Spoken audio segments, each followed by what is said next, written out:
This looks like a job for Superman. Hey everybody, Rez the Collector here with another action figure review. This is on my just finished custom battle armor Superman from the Man of Steel. Um, this of course was a Jor-el body, and then I took the head of the black suit Superman to get the heat vision eyes, because that was the look I really wanted to go for with this figure. He was a complete repaint except for skin tone. No, skin tone and head, basically. I didn't touch that. Other than that, he was a complete and utter repaint. I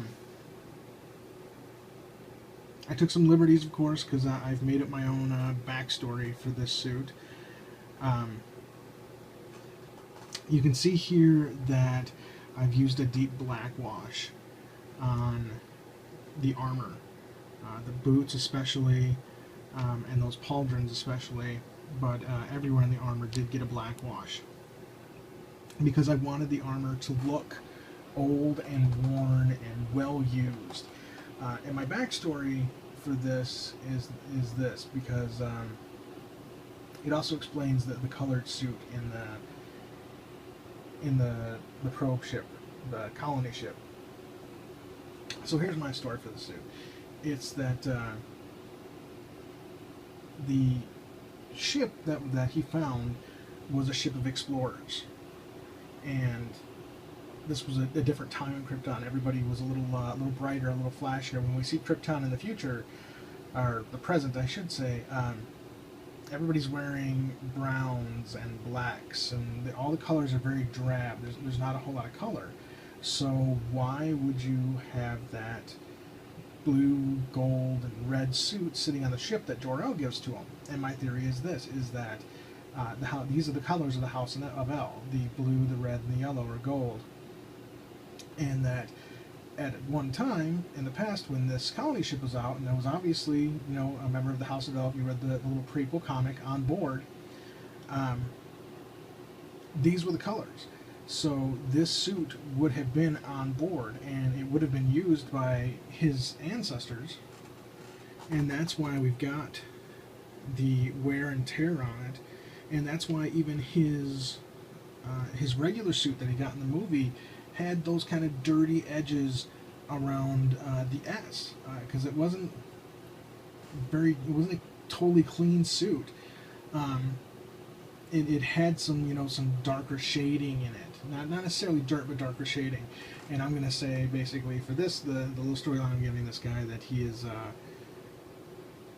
wearing a well-worn suit found on that ship. For whatever reason. I don't even know why I came up with the backstory for that, but I did.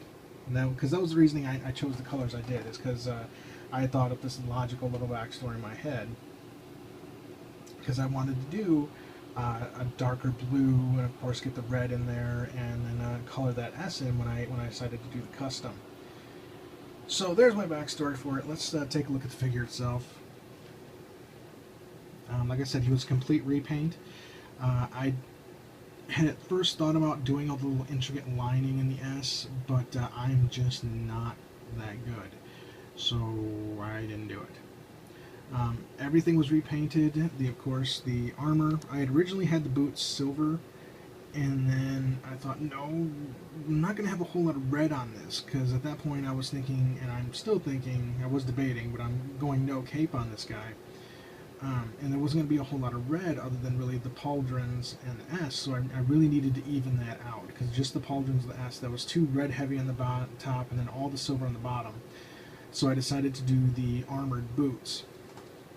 And I tried to leave some design on there. You can see those two little stars that come down, kind of giving the standard Superman boot shape there, with the V. Let's see if I can get a better look at it here. Yeah, it kind of gives its own little unique design, but it still comes down in that Superman boot shape, with the V there.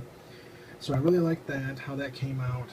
And then when I was finished and I was looking at him, he was really, for what I come up with, he didn't look as worn. So I took a nice black wash Went all over him with it.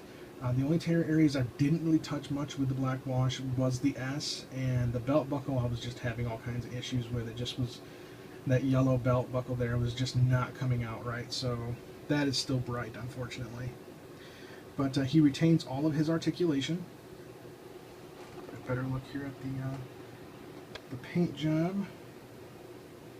Of course, I'm not the greatest painter in the world. I'm sure there's a lot of paint mishaps on here. But I'm really happy with this guy. This guy was just somebody I decided to do today. And I had to harvest two different figures, of course, the Jor-el and the black suit. And unfortunately, I broke the neck peg for the other head. So I don't know if I'm just going to keep them separate and use those for different things, or if I put the Jor-el head on there, I'm going to have to basically glue it on. So I haven't decided what I'm going to do with that yet. Just to give you basically the full look at this guy.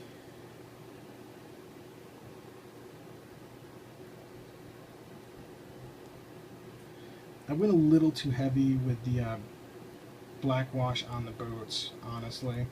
But I'm happy with how he turned out. He's not the prettiest guy in the world. He's not the best custom anybody's ever going to do, but I really like how he came out. Alright, that's about all I got, guys. Thanks for watching, and of course, rate, comment, subscribe. This is Rez the Collector, and have a nice day. Sorry for the shakiness.